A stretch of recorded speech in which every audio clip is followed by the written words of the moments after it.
Good morning this morning. How was your night? Enwe Johnny Aibido. Echi na one echi bo prayers.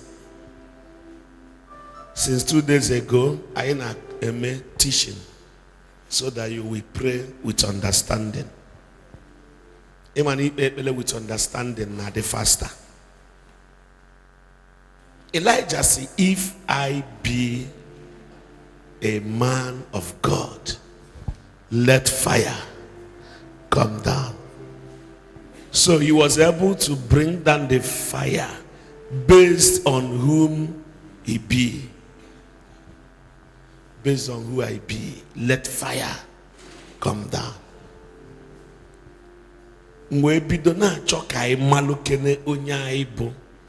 From God's point of view.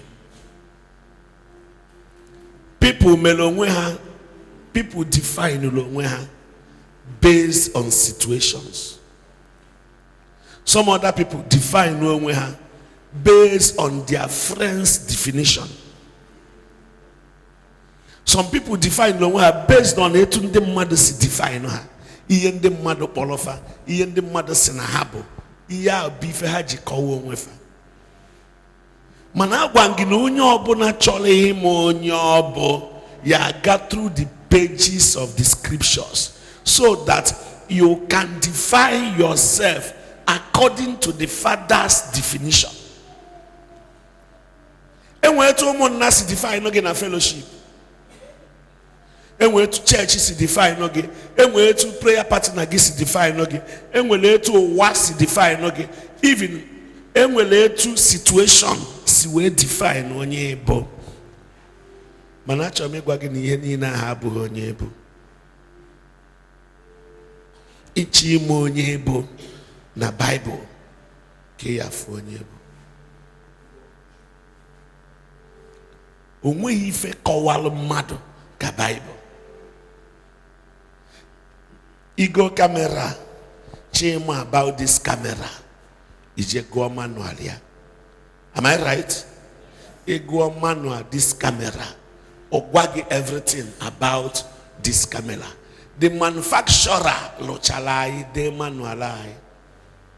Manualai bo Bible. Bible call your tendencies. Bible call your strength. Bible call your weakness. Bible call what you can do and what you cannot do. Bible call whom you are. I will govern the Bible. I will John chapter 1 verse 12. The Father defined no ayeba. Gini ka okpolo ayeba. Umu Chineke. Ogwa idifeji abunwaya kahara bonde naraya onyefike haboro nwa Chineke mwe juo ge enalo na Jesus obuna enwego obosi ekwuchala okwuchukwu si ndị chọrọ inye Jesus ndụ ha pụta ịpụta iwe ni ha ken osigi na-ekwe na azasom Jesus emeyewom bagharam batanimem ta Jesus enyengendum bido ta gaba ana m anali ike eji abụ nwa Chineke ekwensu ajungi n'aha Jesus amen. Obu n'ime n'onu dị fa, you are a child of God. Mana daddy since ya mmechalia ana m adaba na mmehie onye ahụ ka bụ nwa Chineke. Oh yes, ọ daba na mmehie ọ bụrụ nwa Chineke mee gịnị ruru unyi ọ bụ nwa ekwensu. And ihe lulu unyi gịnị ka a na-eme? A na-asa ya asa. Chineke ada bụ nwa ya luo unyi ọjụ ya. Ndị nwa godu onwe anyị na-abụ nwa ya nyụọ nsị ọtụfuo ya. Nwa ya nyụọ nsị ahụ na-esigodi ọma na-asa ya. True of us? Osacha yo ya powder. Teye ateye udenwa nweli ikpo ọma. Change napkin. Mbo mwanya adibe lazy. Kita adizi lazy. Aloptala ono pampas. Mbo mwanya adi lazy. No napkin. Okuya? Oje owe napkin ofu owaya. Osuchasi kwa nke ochie. Nke anyụlụ nsị debekwa na-echekwa mgbe ọzọ ọya anyụ nsị. Ihe o ji asụ nke anyụlụ nsị gbasa debe ya ọfụma bụ na ọ mana possibilities dị na nwa ya anyụ nsị ọzọ maka na ọ bụ nwa. Chineke mana anyị nwere ike imehie. Chineke na na mụ na gị nwere ike imehie. Mmadụ ya sị ụkọchukwu kedu ihe na-akụzi ya? Ụkọchukwu na-agwazi ndị mmadụ ji emebe mmehie ọ ife nkwulu. Asọ gị ji emebe mmehie mana achọghị nke ịnọ na condemnation. Ụkọchukwu ka isi ma na Chineke mana anyị emehie. Baịbụl sị asị na unu emehie anyị nwere ọnụ na-ekwula anyị ya bụ Jesus Christ. Asị na unu emehie ọ bụghị ji emehie but peradventure perhaps enwe ka isi mehie ịgba n'ọsọ na-enwere ọnụ na-ekwula anyị n'ebe nna anyị nọ. Achọrọ m ịkpọpụta gị na that religious bondage. Nwa Chineke dị ka gị sịrị asị imeghe ezigbo nchegharị. Imere ezigbo nchegharị.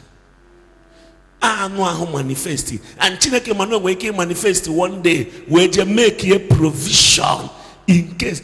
Get ya see on give me here Bible ask give me here man the Bible school. If we sin we have an advocate. If you sin abo go and sin or go and sin abo man enwezi ka isi me here no ka nwere ọnụ na-ekwulu gị ya bụ Jesus Christ. Gwakwa onwe gị gwa ya onwe gị ugboro 5 abụ m nwa Chineke. Convince you onwe gị abụ m nwa Chineke.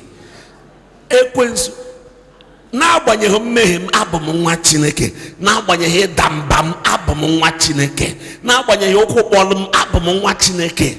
Yes, I am a child of God. Ihe ji abụ nwa Chineke abụghị ime ezi omume. Ihe ji abụ nwa Chineke bụ ịnabata Jesus. That as beautiful, as powerful, nkade na-enwere nke kaya. Akuya? As beautiful and as powerful nkade aka nwere nke megini nke kaya. Nke a bụ Romans chapter 8 verse 17. Media, are you there? Nke a osi as many that are led by the Spirit, they are who? The sons of God. Onya agafena the baby of God. Onya agafena bụ just a child of God. Onya agafena bụ just God. Ndị Chineke na-eme introduce, this is my baby. Agwangini ikulu nwa 3 months n'aka. If somebody say, look at my baby. Hey, is it your baby? Yes, it's my baby. Manetu an nokita maya chi me introduce no munna. Say, this is my baby. And eku nonsense eku. Yeah, but this is my son because I've grown. So God mane bunwaya. O mani nwe iki mehi. As a baby, ni me go do 1 million times. Ni aya sachage 1 million times. But he expects us to grow from being omonangwara to what? To sons. And the guinea cage amazing debo sons. Or boys in that no ahu ne do. None the monster ne do. Ye jama sons. Buno weke on a boss. Monster a lead ye. Kuo kuchuku be na boss. If you baby or simba, hey. If for songs, I say, praise the Lord. No munam kaira njemati na ka Chineke. Yene wutembo na monso ya na edu many of us. Be na boss, kuo kuchuku na boss. Many of us aye me be fe man ya na eme ofu onye na elogu. Ofu onye ogu. I say, praise the Lord. You know go no je ku praise the Lord. Odo kai no onye ango na 3 bottles of ompa before bata boss. Praise the Lord. Oh, when Jamon Tina Kachineko, we are called Napiacha. As many that are led by the Spirit, they are the sons of God. Oh, I can most of you this boy in an Mili, Pokenia Guayoku. That day, come monster destiny. Now you save that boy. Onegali anya fugi cheni ibuna. Onegali anya fugi cheni idigo mashod. Monso negali anya never chase after this boy ta. Or fugi cheni ibu son. Ne li digi all this boy osimba hakwa mba chodum so hasa na jebelo onwe. Ha monso oshigata n'enigwe ana ememita say onya say mba no nya ka boy baby. It's not a son. And that one gina until he bull a son. Enwere ife aye nyeki, enwere authority ya ha command, enwere power ya hafu.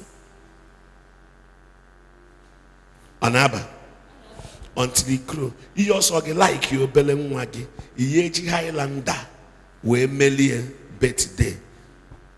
4 years birthday. You hear me? Ego the money is not the challenge you. Ego get the boku. Manangwa actually celebrate 40-year birthday, 50-year birthday. Aku ye go ye Highlander cheyaki. Mba, makanoka bugini. A baby. Maneno nangwa gine celebrate 28th birthday, 30th birthday, and they go there. Oko China, Oko JU service, May Masters, he going with cheap. Because he is now a son. Nka the second stage. Enwe nke kanka. And we stage also. Kai go ya go. You reign, you ancient Zion's king. Cry out, Kadosh. You are mighty on your throne.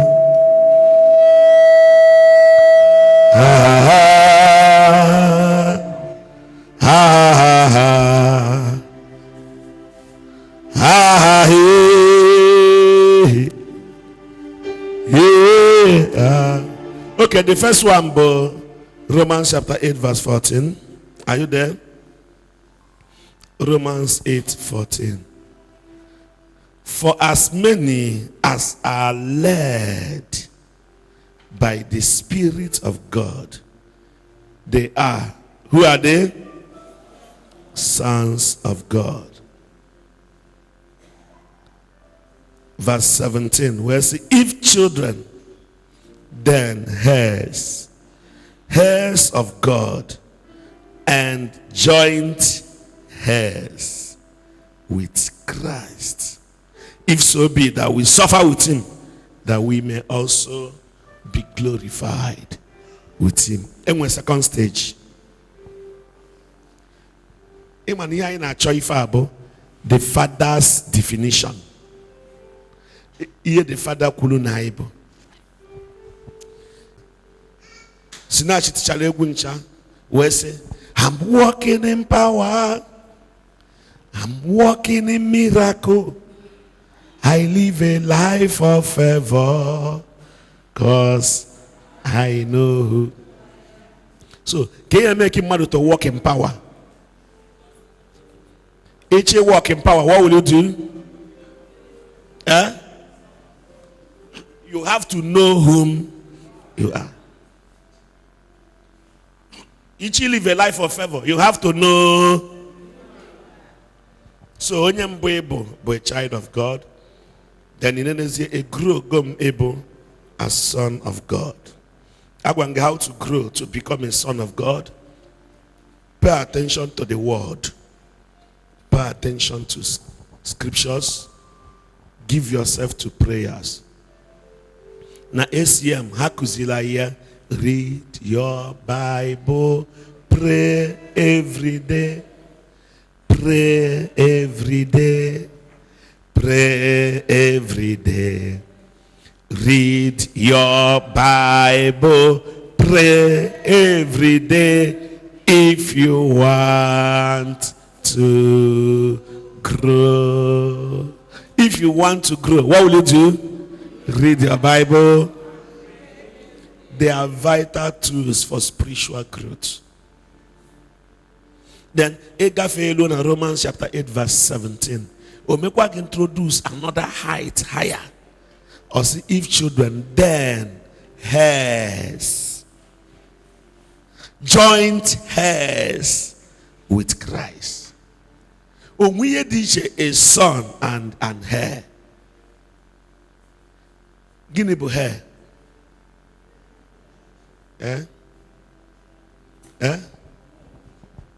Onye nnọchi anya. Hi. Igbo ga like him ofuma. Onye nnọchi anya. Okay. Yes.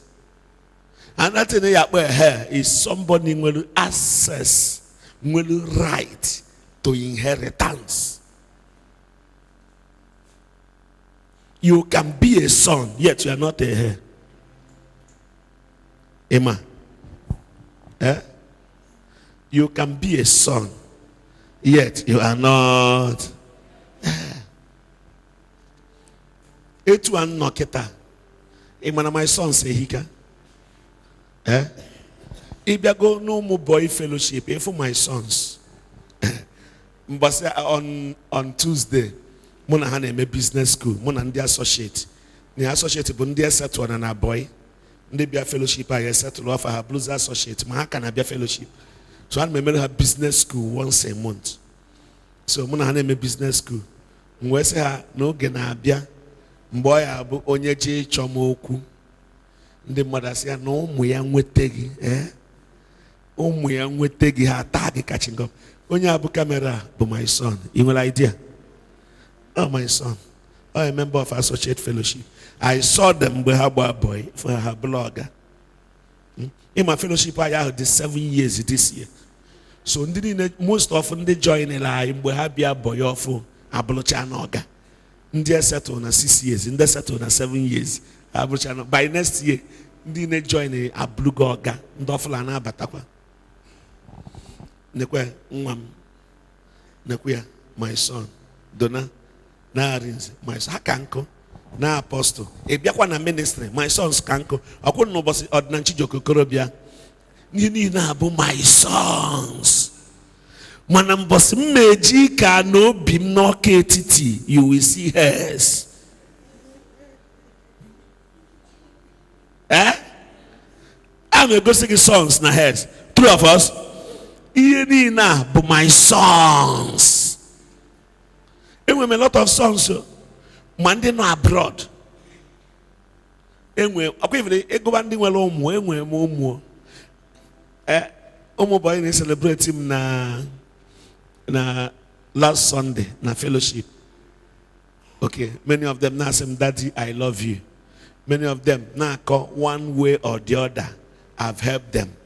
Monday watcha boy or guy Juno ye settle here. I betcha be funi be malogia no gia muma choku. Njekwo join the union. The union wam no wabu best nwa boy nkwa produce ona. Mbo again a phone. See I settle on wa or sim nyamekwa nsia olu one the union we jidog ya. See any wubuni isettle on wa ne ya na afia. O day bounce check ye got the be the boy bugalia check here 2 years now kugali on any boy asia okwamaka na nwe mmadu na ime onye nwe mmadu no EFCC ki enweta onwe gi onafu nwe pụta na 1 December say na December agachi settle ho nwe settle amia osime ma try kwa na mgbe ankete oluo January mwele ego ahụ dị na check nye the boy si eje bita afia ịma ife oge ame ọlachapụ ọsọ je report wam na nke bishop anyị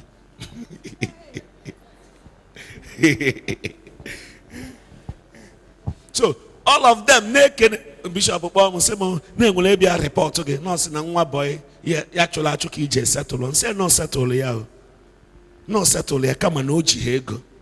No nyeli a check. That's not true. No settle the boy. Come and take your nyeli and they got it on the account and help see with the money. Bishop Jome go and nyeli and boy ola champu someone na chuku gozeki o de make.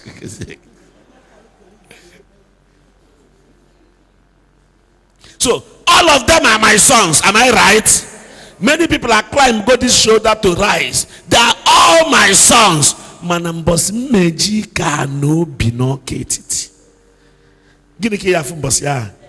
Yes. Oh ya ko jisi ai. Iblo a child of God. All the manabagote bolo a son of God. Ilu na level ibe son of God. All the press harder. Kebia bolo a hair. Or sisi no joint hair with Christ. Imoyebu joint hair. Joint hair mean joint signatory to account to Chineke. Onye na sign account to Chineke with Jesus. Are you with me? Signature ya be sign on anywhere. Iha puta ke signature di ya.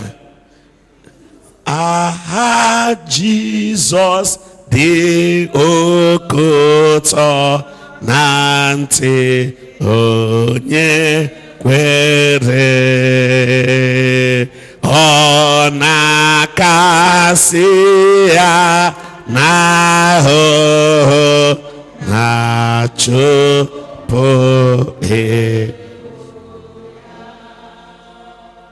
one name on a book as sign and signature from God's inheritance. The signature but Jesus. Mananenu Bible nyela your opportunity. Na inwelike rise. Rise ya. Rise ya. Bialuebe ayabo joint hair with Christ. Ebaka Paulo bialu ebaka Paulo bialu mojo fu musikiva osu musikiva Jesus I know. Paul, I know. Which means Paul, bo joint hair.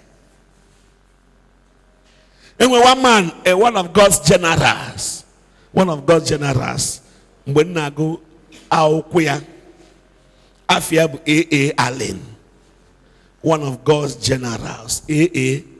Allen. He rose from being a drunkard to God's general. And when you he raised you, a drunkard to be God's general. One day, Ali no jechalu miracle crusade here na ban. Lo no toto se ke apagali afoka the town no de. Ona abali ozo flobo a fierce madman. Go bu sharp object na actually the mad na agba. He was coming towards the man. Abale to and shout, Allen, Allen, run! That man is crazy. That man is crazy. Allen, run! Allen naga. Piam. Nyano nyala who put sharp object. Polo face to face. Owe juwa moja unonimo nyala. See, I am A.A. Allen. Who are you? Bam! Anointing one year the man. Bam! The demon left. The man did delivered. Mbanda joint hair. He just introduced himself to demon. Or see the demon. I am A.A. Allen. Who are you? Can I know you please? Mojo Tido. Eh? Mojo Nalie. Just like that. Tido. Mevum. Imana vum ka sentence ma. Police na abia ka mu ye jeme sentence me vum kamma.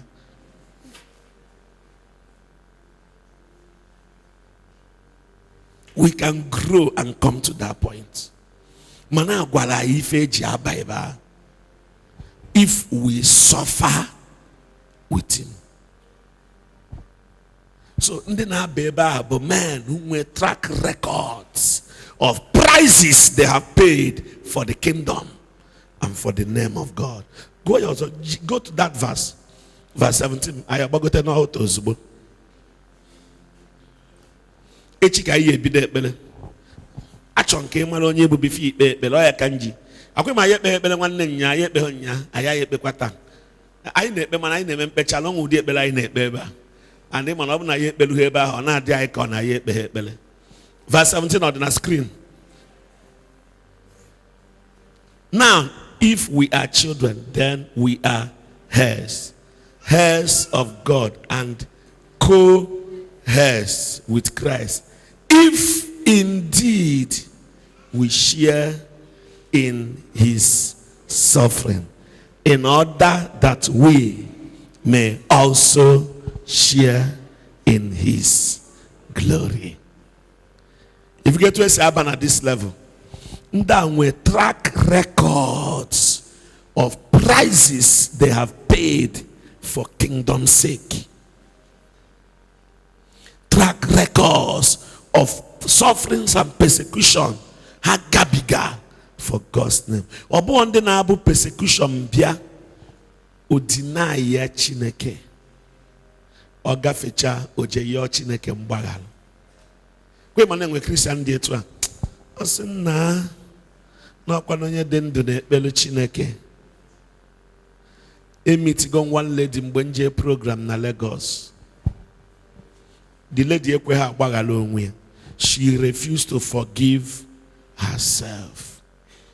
Why? Papier no at the point of death. Aka kochasiana die. Or Russia to friend die yo ego. Asa no tego kwanu ya ji eme ya admire. Tego ya ji eme ya admire. No give in. Na ego bupute ego gosi ya. Si na ego na akpọ bụ obele ego.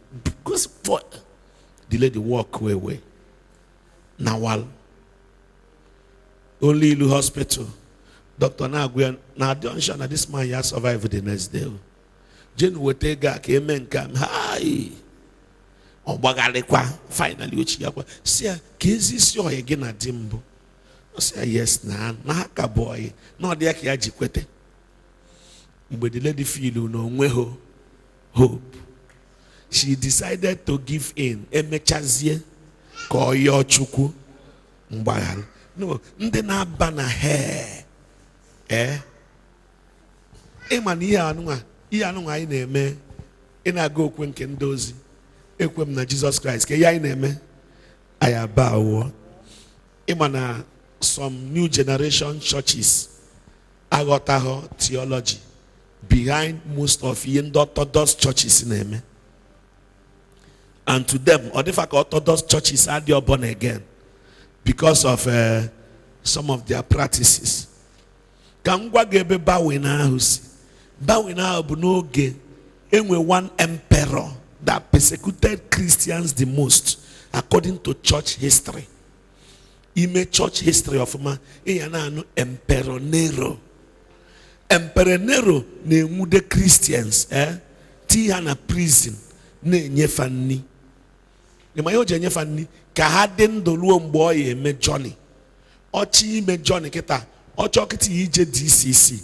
No yesi mirikwe. Sinobi Road. Eje na prison. Water. Those Christians. Na maifa na pole. Etu ese tipo electric. Ka yesi maigre haluo DCC.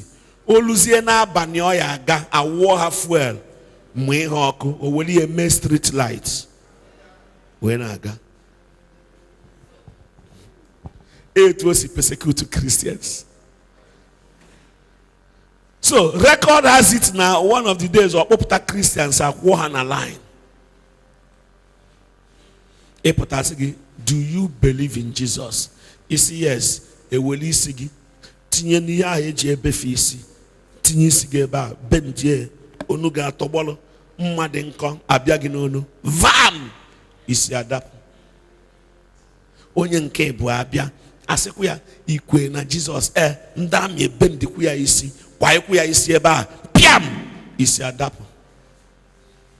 To their greatest surprise onye nke ịtọ bịa asịa ikwe na Jesus ocheho ka ebendie isi nyanwa bendie isi ekwem na Jesus ebepu onye nke na-eso ya ekwe okwezi ka ajụọ ya ekwem na Jesus piam ekwem na Jesus church wee kpebie na ichi ikwu ekwem na Jesus you should surrender your head ihe a na-ebe ọ bụghị respect so ị na-eme mbọsị ụka okwe nke ndị ozi ekwem na Chineke nke pụrụ ime ihe niile ekwem na ihe ahụ ị na-ebe ndị ọ bụghị respect nọ si belonu m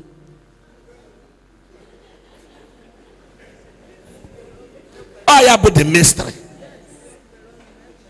ọ ya bụ the mystery mana ịma some new generation churches aghọtaghị ya ọ ya ka njikwa gị i criticize na nke mmadụ face ye nke gị so ya na elu ebe ahụ bụ ekwem na Jesus Christ ọ bụrụ na ọ nọ Jesus ihe na-ekwu mbọsị ahụ bụ na si belonu m so all those men na-aba na ibu ehe because they suffered for the gospel. You can rise from being a child. Abụọ elu ebe ahụ sị gị kwe na Jesus ese ha mba ka ndị godo ndụ emechazie ka nyọ Chineke mgbaghara. You cannot be a hair. If mmehie onwe ka o si dị esi nna God understands. You cannot be a hair.